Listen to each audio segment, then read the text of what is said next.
Ils me feront un sanctuaire et j'habiterai au milieu d'eux. Exode 25, 28. Quelques centaines d'années après les jours de Jacob, ce que Dieu lui avait dit dans Genèse chapitre 28 fut rendu clair à Moïse sur la montagne lorsqu'il lui fut montré le modèle du tabernacle. Sur cette montagne, Moïse vit plusieurs choses et parmi elles, la maison de Dieu dans sa gloire.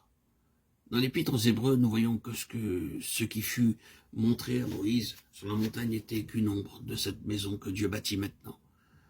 Comme l'apôtre le déclare dans Hébreux 3,6, nous sommes la maison du Seigneur Jésus-Christ, pourvu que nous retenions jusqu'à la fin notre confiance et notre espérance. Comment Dieu peut-il nous donner une part dans cette maison? Le Seigneur Jésus-Christ dit à Pierre, « Qui penses-tu que je suis ?» Pierre répondit, « Tu es le Christ, le Fils du Dieu vivant. » Puis le Seigneur lui dit, « Pierre, cette révélation ne t'est pas parvenue par la chair et le sang. C'est mon Père céleste qui t'a révélé qui je suis. Et sur cette révélation, je bâtirai mon Église. » Ce n'est pas une révélation corporelle de Christ que nous désirons maintenant, mais une révélation spirituelle, car plus nous connaissons notre Seigneur par révélation divine, plus nous apportons des matériaux pour construire la maison de Dieu. Tout à coup, une lumière venant du ciel resplendit autour de lui. Il tomba par terre, et il entendit une voix, Acte 9, 3, 4.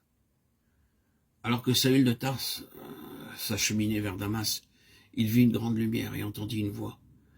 Mais ce n'est pas pour autant qu'il put s'en aller, proclamer l'évangile et construire l'église. Plus tard, il commença à voir qui était le Seigneur Jésus-Christ.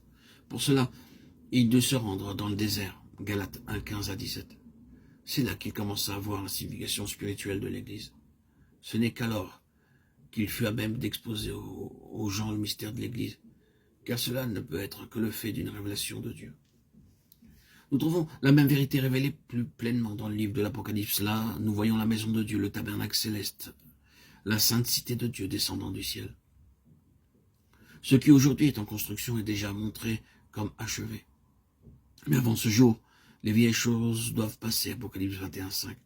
Ce n'est qu'alors que vous serez en mesure de voir la pleine gloire de la Jérusalem céleste, du sanctuaire de Dieu, de la maison de Dieu. Êtes-vous prêts à abandonner votre vieille vie?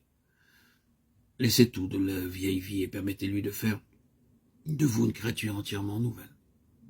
Le Seigneur affirme, « Voici, je fais toutes choses nouvelles » Apocalypse 21, 5. Dans la maison de Dieu ne peut subsister que ce qui est nouveau.